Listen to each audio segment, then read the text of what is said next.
Compas, este es un video de un repaso rápido de la guía para la prueba de mañana y ojalá les sirva. Ya, en primer lugar dice, suponga que se lanza una moneda 10.000 veces y dice señalar si las siguientes proposiciones son falsas o verdaderas y explicar su respuesta. Entonces la primera dice, es muy factible que la cantidad de señas que aparezca en el total de lanzamientos sea cercano a 5.000. Eso es verdad, ya que por ley de los grandes números se tienden a estabilizar las opciones de respuesta o las opciones posibles, digamos, en este caso caro sello, y es muy posible que sello en este caso se estabilice o se acerque a la mitad de eventos totales, digamos. Posteriormente dice, dado que las caras y los sellos aparecen con irregularidad, no hay certeza alguna de lo que sucede a los 10.000 lanzamientos. Eso es mentira, ya que cada vez que se hace un lanzamiento se tiene información de este, entonces se pueden ya ir perfilando las probabilidades, ya no sé, en el caso número 10 ya se pueden ir perfilando las probabilidades asociadas a cada uno de los eventos, así que sería falsa esa aseveración. En la 2 dice, la siguiente tabla proviene del censo del 2002 y refleja la distribución de población de 15 años o más según su estado civil en el momento de ser censado. Bueno, ahí tienen la cantidad de personas casadas, cantidad de personas que conviven en pareja, etcétera. Entonces, la primera pregunta, determine la probabilidad teórica de sacar una muestra aleatoria de personas que hayan formalizado su situación conyugal ante la ley. Entonces, las categorías que son de regularización o formalización de situación conyugal ante la ley son casado, anulado, separado y viudo. Bueno, en realidad debe ser divorciado, pero se va a trabajar acá como si fuera, digamos, como un asunto legal ya.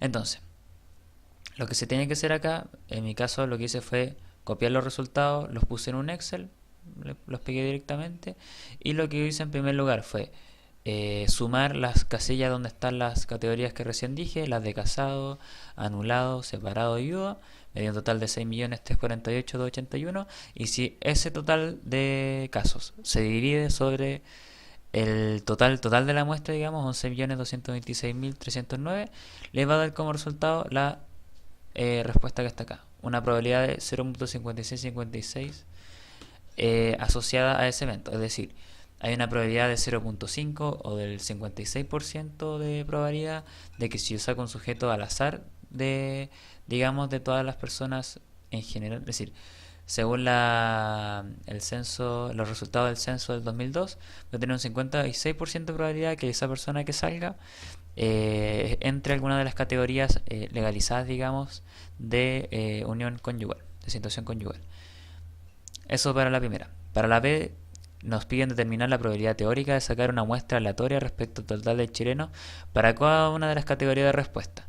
¿Cómo se hace esto? Bueno, yo lo que hice acá fue cada una de las categorías de respuesta, sea casado, conviviente, soltero, etcétera, la dividí por el total de casos, 11.226.000. Entonces me dio la probabilidad de cada uno. Ahí estaría. Entonces, bueno, les piden expresar los resultados en una tabla como la que les mostré recién. Posteriormente, preguntan si la tabla obtenida en el punto 2b es una distribución de probabilidad. La respuesta es que no, y sería porque, por lo que pude buscar en la materia de clases, lo que han estado viendo, es porque es una distribución empírica lo que están acá, los datos que les están dando, y no es teórica. Entonces, por eso no sería una distribución, digamos, de probabilidad. Posteriormente, en el caso 3, les muestran que en el censo del 2002 se entrega la información sobre la cantidad de años de estudio que tienen los chilenos.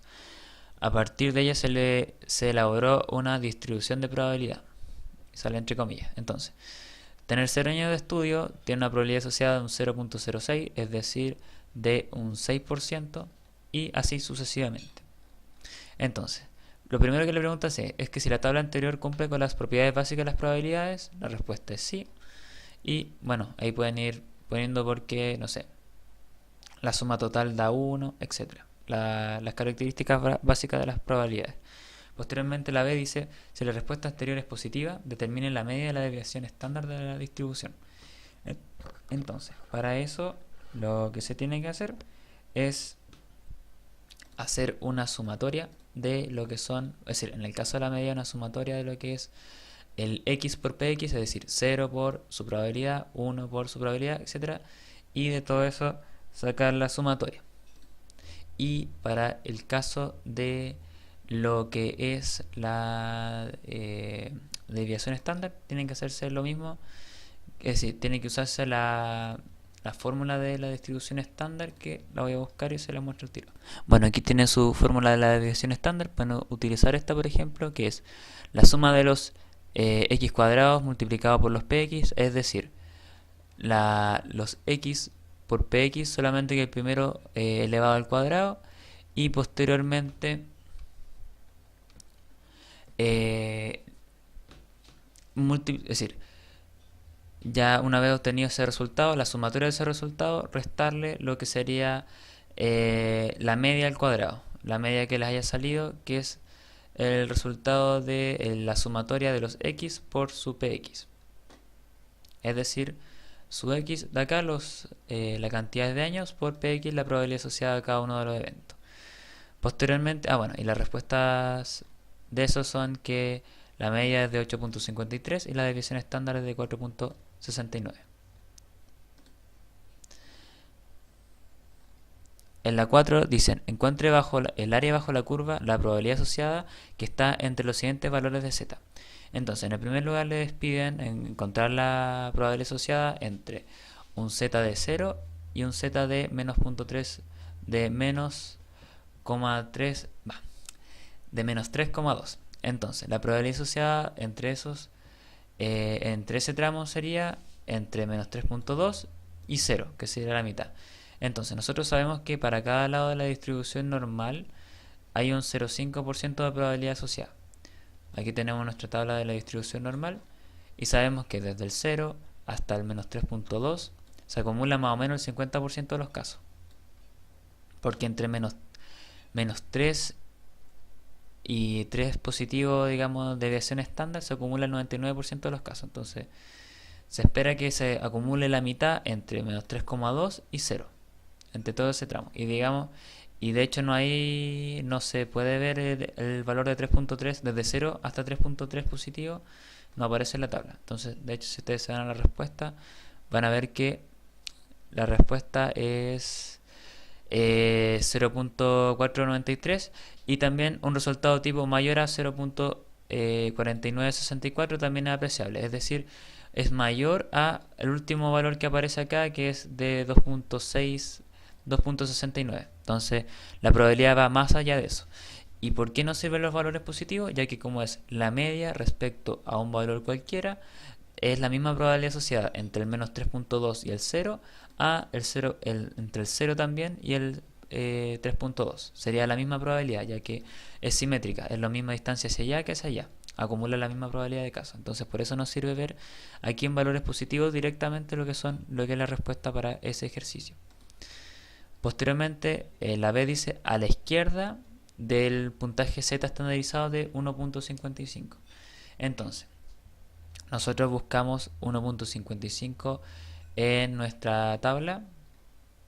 1.55 es 1.5 y 0.5. Entonces sería 1.55 y la respuesta es 0.4394. ¿Qué pasa en este caso? La respuesta no es directamente 0.4394 porque nos están pidiendo el área asociada a la izquierda de ese puntaje Z. Entonces, digamos, aquí es un dibujo bien ordinario, pero es como una distribución normal. O sea, se espera que sea una distribución normal. Entonces, digamos que el puntaje Z que nos pidieron, o sea, es decir, que encontramos recién de 1.55, que fue el que nos dieron en la guía, de 1.55, está acá a la derecha. Está aquí. Entonces, digamos que lo que pasa es que el valor que nos da la tabla es desde el medio hasta ese punto, es decir, todo este segmento. Pero como nos dice que es hacia la izquierda, es decir, hasta el medio y siguiendo hacia allá, digamos, tenemos que sumar el valor que nos dio acá, que es el valor que nos dio la tabla, más el valor de la otra mitad. Entonces sería 0,5, que es la probabilidad asociada a toda una mitad, más la probabilidad encontrada en este lado, que en este caso fue 0.4964. Entonces si sumamos, disculpen, que era 0.4394. Entonces si sumamos 0.4394 más 0.5 nos da la respuesta que está en la guía de 0.9394. Posteriormente la C nos dice los valores, si la probabilidad asociada a la derecha de el Z 1.05. Entonces nosotros buscamos 1.05 en la tabla de distribución, será 1.05, que sería 0.3531, y lo que hacemos es lo siguiente: nosotros ese valor, como recién les decía, es el valor acumulado entre la mitad y ese puntaje Z. Aquí está el 3531, digamos. Pero lo que nos piden en la guía es saber el valor que está a la derecha de 1.05. Es decir, el que está, nosotros nos dieron el dato de acá, pero nos piden desde acá hacia la derecha, en este lado. Entonces, ¿qué tenemos que hacer? Tenemos que a 0.5, que es el valor de toda esta mitad, restarle solamente la probabilidad asociada que encontramos en la tabla que corresponde a este segmento. Entonces, si a toda la mitad le restamos solamente este segmento, nos va a quedar este otro, que sería como el complemento de esta mitad. Entonces, este complemento es el área que queda a la derecha del puntaje Z que encontramos recién. Entonces, si a 0.5 le restamos 0.3531, nos va a quedar un total de 0.1469, que es la probabilidad asociada desde ese puntaje Z hacia la derecha. Y bueno, aquí está en la respuesta, digamos, ese valor. Posteriormente tienen su ejercicio D, que les pide la probabilidad asociada entre el Z de 1.3 y 2.58. ¿Cómo se hace esto?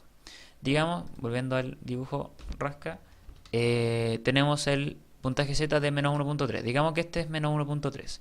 Y también tenemos el de 2.58. Digamos que este es 2.58. Si queremos saber la probabilidad entre esos dos valores, lo que tenemos que hacer es ver cuánto hay de este hasta la mitad y cuánto hay de este hasta la mitad. Y lo único que tienen que hacer es sumarlo. Porque si le están pidiendo los valores entre acá y acá, la área asociada va a ser todo esto. Todo esto de acá al medio, entre esos dos valores. Entonces, lo único que tienen que hacer es encontrar la probabilidad asociada a cada uno en positivo, ya que da lo mismo si está en negativo o positivo, es la misma probabilidad asociada hasta el centro, y posteriormente sumarlas. En el caso de el primer valor de menos 1.3, bueno, podemos buscarlo, es 1.3, tiene una probabilidad asociada de 0.432. Y en el caso del 2.58 tiene una probabilidad asociada de 2.58, si no me equivoco es este, ¿sí? De 0.4951. Si suman esos dos, les va a dar un total de 0.8983, que es la respuesta que está acá. Entonces esa es la respuesta para ese ejercicio. En la 5 le dicen, les piden determinar los puntajes Z asociados a el área bajo la curva que está a la derecha de Z. Es decir, lo que aquí le están pidiendo o le están dando como datos son probabilidades asociadas y ustedes tienen que encontrar el Z. Es como el camino inverso. Entonces, en el primero les piden encontrar el 80% central de los datos. Entonces, ¿cómo se hace esto? Como es el 80% central, es el área que, digamos, son los puntajes Z que están a un lado y a otro, y que si se juntan, es decir, si se juntan las probabilidades asociadas para los dos lados, cubre un 80% de los casos. Por eso son 80% de los casos centrales. Es decir, que desde la mitad a cada uno de los puntos se acumula un 40%. Como es simétrico, tiene que ser simétrico, hacia cada lado se acumula un 40% de los casos. Entonces lo único que tienen que hacer ustedes es ir a su tabla y ver qué puntaje Z acumula el 40% de los casos. Entonces si buscan el 40% de sus casos o el 0.4% de los casos, sería este sería el más cercano, el 1.28. Entonces, como es el mismo valor hacia un lado y hacia otro, tiene que ser un valor Z negativo y positivo, pero que sean iguales, digamos. Entonces sería menos 1.28 y 1.28. Entre esos dos valores se acumularía el 80% de los casos. Posteriormente les dan qué puntaje Z acumula a su derecha un 14% de los casos. Entonces, como esta tabla de distribución, como ya hemos dicho, calcula los valores desde el medio hasta el puntaje Z, y lo que nosotros queremos saber es lo que está hacia la derecha. Tenemos que hacer lo siguiente: a 0.5, es decir, al valor de toda una mitad, digamos, al valor de, digamos, toda esta mitad, tenemos que restarle solamente este valor. Entonces, lo que hacemos es a 0.5 le restamos lo que sería un valor de 0.14, que es el que nos piden en la guía. Entonces, si a 0.5, es decir, a toda la mitad le restamos 0.14, es decir, la probabilidad que se acumula desde ese z hasta el centro, nos va a quedar lo que está acumulado hacia su derecha, digamos, como complemento. Que en este caso sería, en específico, 0.5 menos 0.14 sería 0.36. Entonces, ya teniendo esa probabilidad, es decir, el z, el 0.36 acumulado hacia la derecha, nosotros buscamos esa probabilidad asociada en la tabla. Entonces buscamos qué, qué valor, digamos, o qué z está asociado a esa cantidad. Entonces buscamos el 0.36, digamos, el que está más cercano a 0.36, que es este, y que nos da total, al final, un z asociado de 1.18. No, claro, sería 1.08. Ese sería el z asociado y que acumula hacia su derecha un 14% de los datos.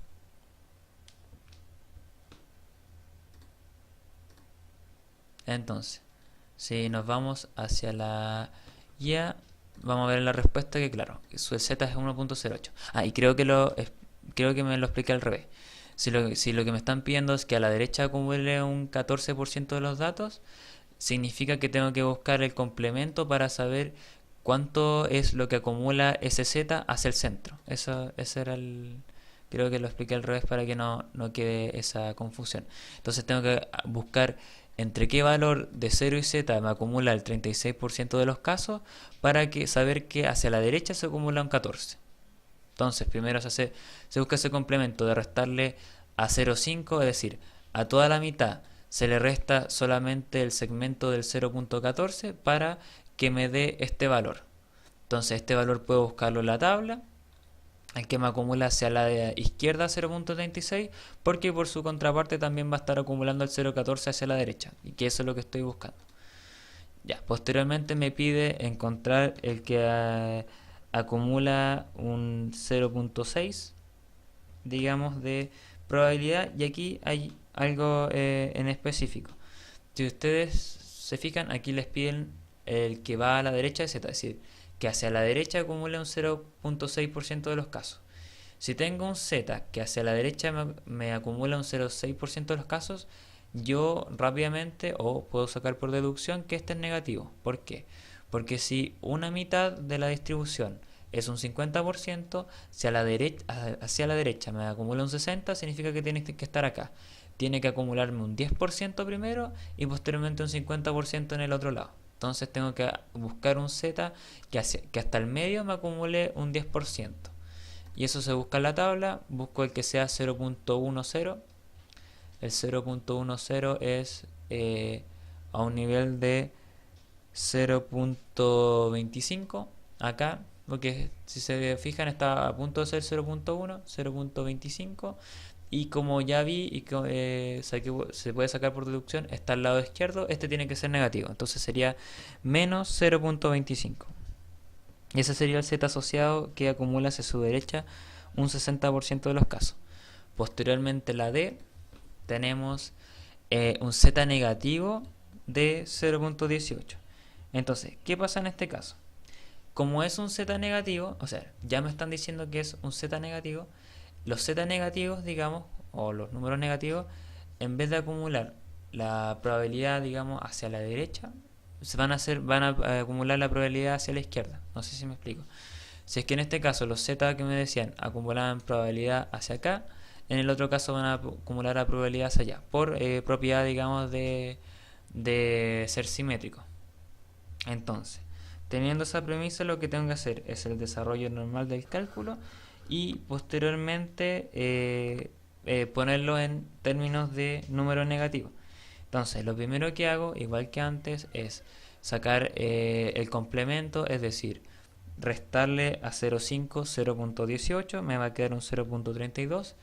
Veo qué puntaje Z se asemeja a ese 0.32, que en este caso sería 0.92. Si ustedes buscan acá, en el 0.92 van a tener acumulado un 32%, un 0.32. Entonces ese va a ser el Z asociado al valor que están buscando. Solamente que, como ya desde antes le estaban poniendo que este tenía que ser negativo, ese mismo valor va a pasar a ser negativo y esa va a ser su respuesta final. Pero eso sería en general. No se tienen que enredar, al final es el mismo procedimiento que los ejercicios anteriores, solamente que finalmente se pone en negativo el puntaje Z. Ya, posteriormente les dan unos ejercicios más largos, digamos, o más como de utilizar datos, que es el número 6. Entonces el ejercicio va así. Dice: Dante y Homero son dos amigos que estudiaron estadística hace muchos años. El primero cursó el ramo el 2010 y obtuvo un 5.3 en la primera prueba. El segundo tomó el ramo el año 2012 y obtuvo un 5.5 en la misma evaluación. En la siguiente tabla se muestran el promedio de desviación estándar que tuvieron los respectivos cursos en la primera evaluación. La distribución de notas de dicha prueba sigue una distribución normal. Entonces la primera pregunta es: ¿qué porcentaje de alumnos obtuvo una nota inferior a 4 en la generación de Dante? Entonces, ¿cómo hacemos eso? Tenemos que estandarizar esa nota. Sería entonces, la generación de Dante es la generación del 2010. Entonces, sería 4, la nota 4, menos 4.8 dividido por la desviación estándar, que es 0.8. ¿Esto con qué objetivo? Con el objetivo de saber qué puntaje Z corresponde a una nota 4. El puntaje Z asociado es de menos 1. Menos 1 es el puntaje Z asociado, digamos, a ese cálculo, a los que sacaron nota 4. Entonces, lo que tienen que hacer es buscar en su tabla de distribución cuánto es el porcentaje acumulado, es decir, cuánta es la probabilidad que tiene 1, que es 0.3413, y este valor, como viene de un Z negativo, es decir, viene de un Z que estaría a la izquierda de la media y nos están pidiendo notas inferiores, lo que tenemos que hacer es calcular el complemento. Digamos que nuestro Z es aquí está menos una desviación estándar, que corresponde a un 0.3413 acumulado hasta el centro. Pero como me están pidiendo los valores menores, lo que tengo que hacer es restar 0.5, le resto a toda la mitad de 0.5, le resto el complemento de 0.34. Entonces me va a quedar solo ese cacho, que son las personas que obtuvieron menos de un 4.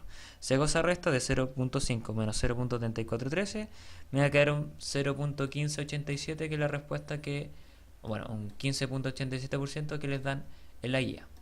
Posteriormente, ¿qué porcentaje de alumnos obtuvo una nota inferior a 4 en la generación de Homero?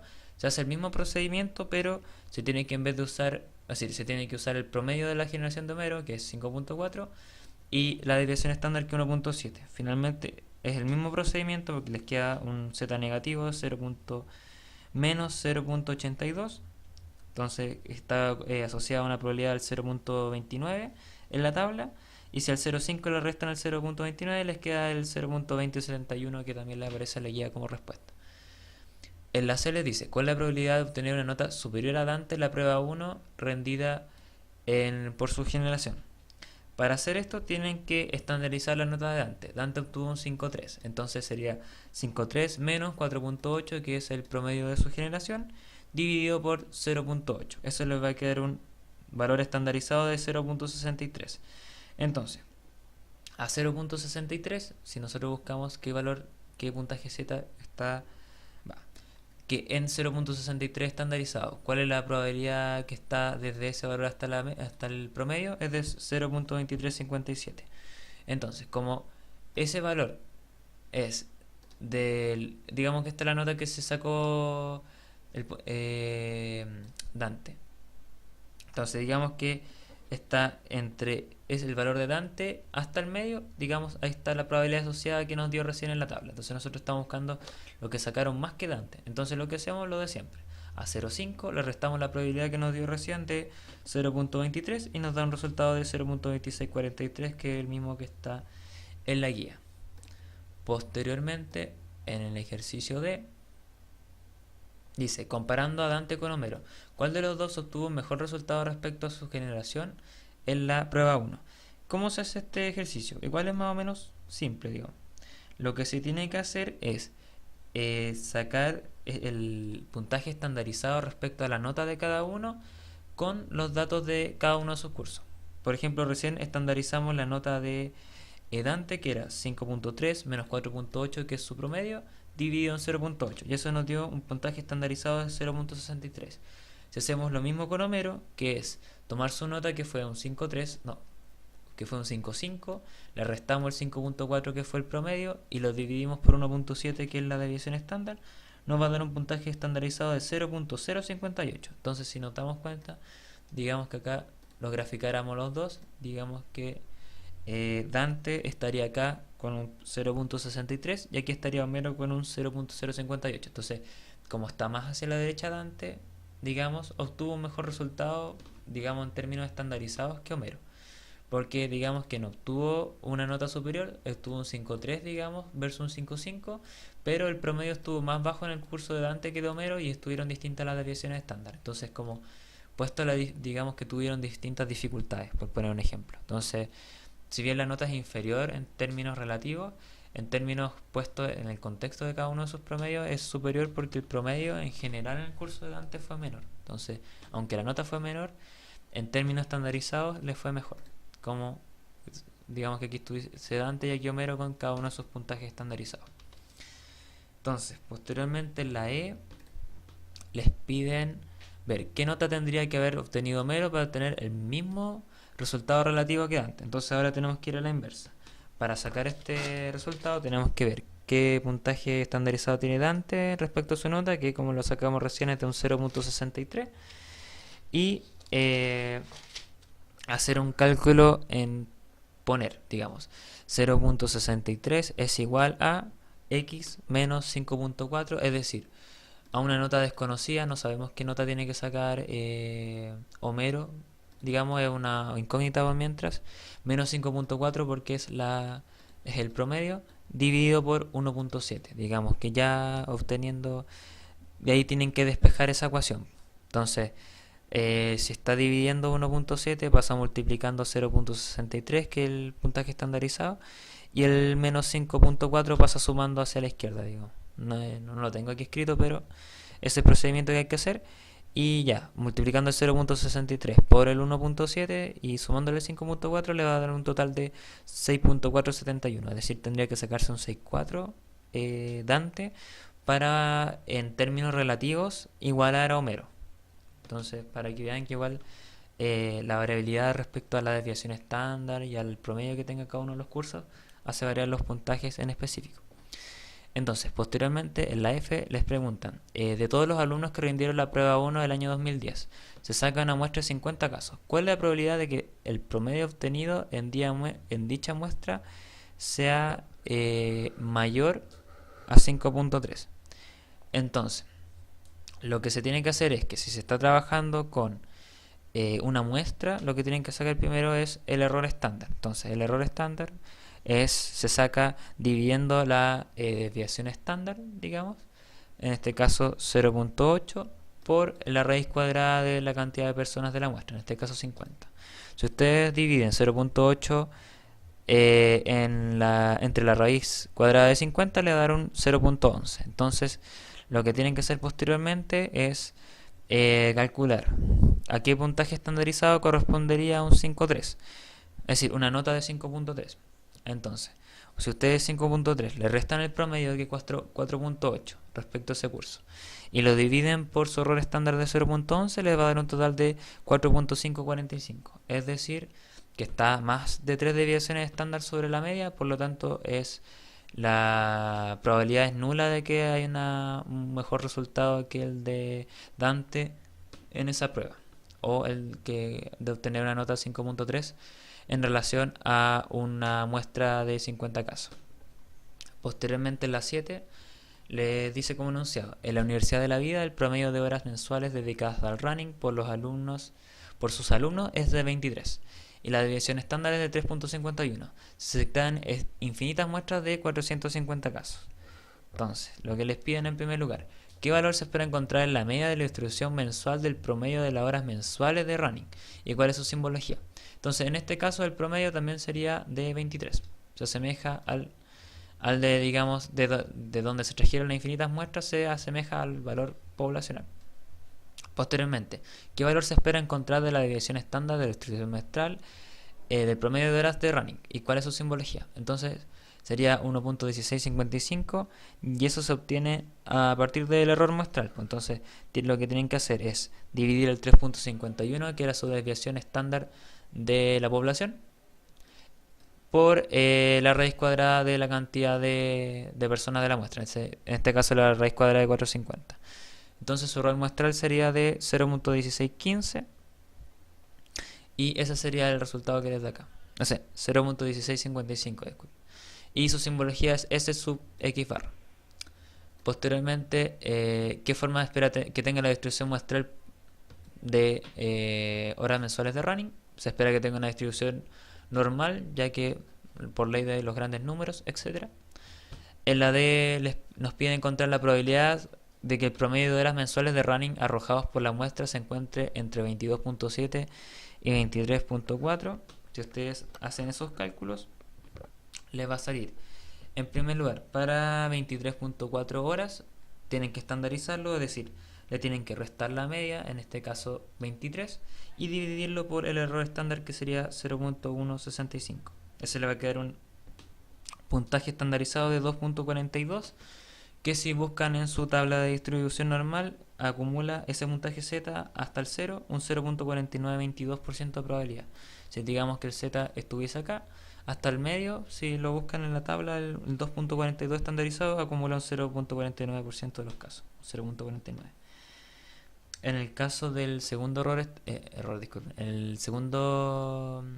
la segunda cantidad de horas, 22,7, si ustedes la estandarizan, la restan por la media, que es 23, y la dividen por el error muestral, les va a dar un total de menos 1.81.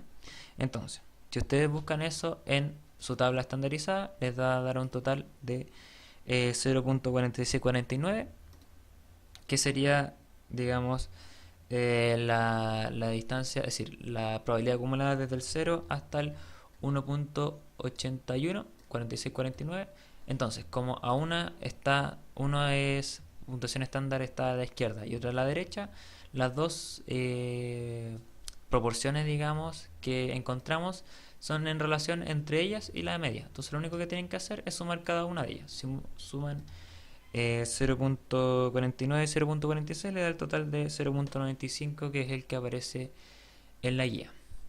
Posteriormente, en la E les dicen encontrar la probabilidad de que el promedio de horas mensuales de running arrojado por la muestra sea superior a 24 horas. Para hacer eso, ustedes tienen que estandarizar el 24. Entonces, toman esas 24 horas, le restan 23 y la dividen por el error estándar de 0.165 y les va a dar un valor estandarizado de 6.06. Entonces, está muy por arriba de 3 desviaciones estándar, por lo tanto es casi imposible que haya alguien que dedique más de 24 horas mensuales a el running. Posteriormente, en la 8 les piden encontrar los siguientes valores críticos aproximados según la tabla T. Entonces, y le dan estos valores. Este ejercicio no es complicado, voy a dar solamente cómo se hace el primero, ya que todo lo demás se desarrolla igual. Entonces, si ustedes les piden un T de 25 del 0.05, tienen que hacer lo siguiente. Tienen que, en este caso, el 25 refiere a los grados de libertad. Entonces, si ustedes van a su tabla, ustedes van a ver esta columna, la de 25 casos o 25 grados de libertad, y van a buscar el valor crítico de 0.05. Si ustedes buscan 0.05, digamos 0.05 está como acá, y si se dan cuenta, el valor crítico asociado es de 1.7. ¿Se dan cuenta? Ahí está el 0.05 aquí, y coincide con la columna del 1.7 acá. También en la columna de 25 grados de libertad. Entonces tienen que calzar tanto los grados de libertad como el valor que están buscando crítico asociado a un valor t determinado, en este caso de 1.7, y así se hace con todos los demás. Posteriormente, en la 9 nos van a pedir, bueno, el enunciado es: los trabajadores de un hogar de ancianos tenían la sospecha de que las personas que se hospedaban eran muy jóvenes. Para analizar si su intuición era correcta, preguntaron a una muestra aleatoria de 19 personas cuál era su edad. La respuesta fue una edad promedio de 62,1 y la deviación estándar de 5.83. Entonces, primero les piden determinar el error estándar de la distribución muestral, que es lo que la obtienen, como ya hemos visto, dividiendo su promedio, es decir, su desviación estándar sobre la raíz cuadrada de la cantidad de personas encuestadas, en este caso 19, y le va a dar un 1.337 aproximado, como aparece en la guía de la respuesta, de 1.34. Y ya que están, qué tipo de distribución muestral deberían trabajar, en este caso, como son menos de 120 casos, en este caso 19, se tendría que trabajar con una distribución T. Y esas serían las preguntas asociadas, o sea, la parte de la guía como que más entraría en la prueba, y ojalá les haya servido el video.